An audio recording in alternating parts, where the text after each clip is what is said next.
உங்களுக்கு என்ன வேண்டும் என்பதில் தெளிவாயிருங்கள். ஒரு ஆளுக்கு 25 லட்ச ரூபா லாட்டரியில விழுந்துருக்கு. 25 லட்ச ரூபா லாட்டரியில விழுந்துருச்சு. ஆனா அந்த ஆளு பாருங்க, அந்த நேரம் பார்த்தா ஆஸ்பத்திரியில படுத்திருக்கிறார். ஹார்ட் ப்ராப்ளத்துல ஹாஸ்பிட்டல்ல படுத்திருக்கிறார். சோ டாக்டர் சொன்னாரு, எந்த அதிர்ச்சியான சம்பவத்தையும் ரொம்ப சந்தோஷமான சம்பவத்தையும் என்ன பண்ணக்கூடாது, அந்த ஆள்கிட்ட சொல்லக்கூடாது, செத்து போயிடுவார். அப்ப 25 லட்ச ரூபா லாட்டரியில விழுந்துருக்கு. இப்ப மனைவி சொல்றாங்க டாக்டர்கிட்ட, டாக்டர் அவர் கையெழுத்து போட்டாதான் பணம் தருவாங்க, அவர் பணம் தந்தா உங்களுக்கு ஃபீஸே கட்ட முடியும், எப்படியாவது அவர்கிட்ட கொஞ்சம் எடுத்து சொல்லணும்னா டாக்டர் சொன்னார், நான் பாத்துக்கிறேன், நீ ஒன்றும் கவலைப்படாத அப்படின்னு ஒரு நாள் அப்படியே பக்கத்துல போய் வந்து பேசுறாரு. அப்படியே நீங்க உங்களுக்கு லாட்டரிலாம் வாங்குவீங்களோ? ஆமா டாக்டர், எங்க விழுந்தது? ஒருவேளை லாட்டரியில பணம் விழுந்தா என்ன பண்ணுவீங்க? சாந்தப்படுத்துறாரு அவர் அவரை. என்ன பண்ணுவீங்க? ஒரு 2 லட்ச ரூபா விழுந்தா என்ன பண்ணுவீங்க? டாக்டர் கொஞ்சம் கடன் இருக்குது, அடைப்பேன். எங்க விழுது? இல்ல சும்மா ஒரு பேச்சு கேட்கறேன். ஒருவேளை ஒரு 5 லட்சம் விழுந்தா என்ன பண்ணுவீங்க? 5 லட்சம் விழுந்தா அப்படி அந்த ஒரு இடத்த ஒன்று பார்த்து வச்சிருக்கிறேன், அதை ஒன்று வாங்குவேன். இல்லை கேட்குறேன்னு தப்பா நினச்சிக்காதீங்க. ஒரு 10 லட்சம் விழுந்தா என்ன பண்ணுவீங்க? இவர் கொஞ்சம் கடுப்பாயிட்டார். ஏன்னா டாக்டர் சும்மா விழாததை போய் விழுந்தது, நான் என்ன பண்ணுவேன் இல்லை என்ன பண்ணுவீங்க? மகளுக்கு கல்யாணம் முடிச்சு வைப்பேன். டாக்டர் அப்படியே கொஞ்சம் கொஞ்சமாக கூட்டி கடைசியில் சொன்னார், 25 லட்ச ரூபா விழுந்தா நீங்கள் என்ன பண்ணுவீங்க? இவரு கோவம் ஆயிட்டார். டாக்டர் 25 லட்சம் விழுந்தா பாதி உங்களுக்கு கொடுத்துருவோம் டாக்டர். பாதி எனக்கானாரு. டாக்டர் செத்து போயிட்டார். ஏன்னா அவருக்கு உண்மை தெரியும்ல. இப்படி சிலர் செத்து போயிடக்கூடாதுங்கிறதுக்காகவே ஆண்டவர் காசு எதுவும் தரல. என்ன வேணும்னே நமக்கு தெரியறது இல்ல. மனுஷனுடைய மிகப்பெரிய பிரச்சனையே அவனுக்கு என்ன வேணும்னு அவனுக்கு தெளிவா தெரியறது. நம்ம எதுக்காக என்ன விரும்புறோம், நமக்கு என்ன வேணும், இது நமக்கு தெளிவா தெரியறது.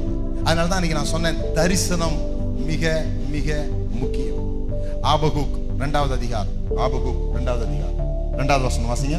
அப்பொழுது கர்த்தர் எனக்கு பிரதியுத்தரமாக, நீ தரிசனத்தை எழுதி அதை கடந்தோடுகிறவன் வாசிக்கும்படி பலகைகளிலே தீர்க்கமாக வரை.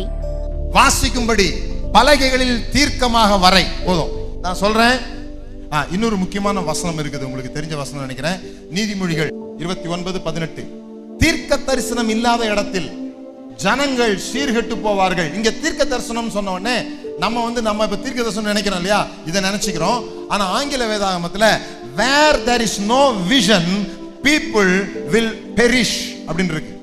எங்க தரிசனம் இல்லையோ அங்க ஜனங்க சீர்கெட்டு போவார்கள்.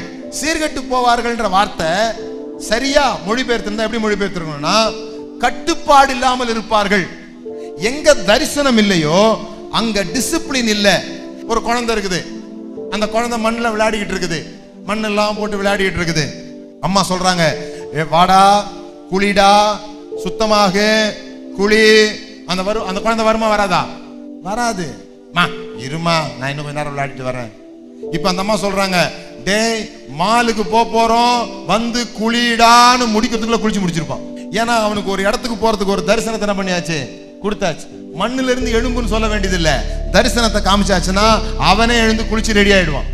தரிசனம் இல்லாத இடத்துல நான் ஏன் வாழ்றேன்னு எனக்கு தெரியாத போது, நான் கட்டுப்பாடற்ற ஒழுக்கமற்ற எல்லா சின்ன சின்ன காரியங்களும் ஈடுபடுகிறவனாக இருப்பேன். யார் வேணா எனக்கு நண்பர்களா இருப்பாங்க, என் நேரத்தை நான் எப்படி வேணா செலவு பண்ணுவேன். ஆனா எனக்கு ஒரு தரிசனம் இருக்குமானால் சிலுவையை என் மேல வச்சா கூட எனக்கு வலிக்கவே வலிக்காது. அதனாலதான் இயேசு பத்தி சொல்லும்போது சொல்லியிருக்கு, அவர் தமக்கு முன் இருந்த சந்தோஷத்தின் பொருட்டு அவமானத்தை எண்ணாமல் சிலுவையை சகித்தார். அவருக்கு முன்னால ஒரு தரிசனம் இருந்துச்சு. ஆனா இன்னைக்கு சபை இப்படி இருக்கிறதுக்கு காரணம், சாத்தான் சிம்சோனை பிடிச்ச போது முதல்ல அவன் கண்ணை புடுங்கிட்டது மாதிரி சபைக்கு இருக்கிற தரிசனத்தை புடுங்கிட்டான்.